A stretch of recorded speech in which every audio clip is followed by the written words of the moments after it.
ღაზის სამხრეთ ნაწილში, ქალაქ ხან იუნისში, პალესტინელები საკვების რიგში იმ იმედით დგანან, რომ საკუთარი ოჯახებისთვის თითოეულ უფის მიღებას მაინც შეძლებენ.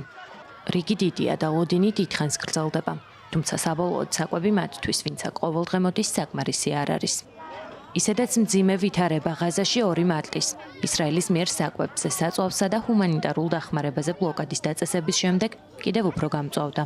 ახლა მსოფლიოს სასურსათო პროგრამის მიერ დაფინანსებული საწყობები დაკეტილია და გაეროს საწყობების აიდანაც ფქვილი რიგდებოდა პრაქტიკულად სარიელია.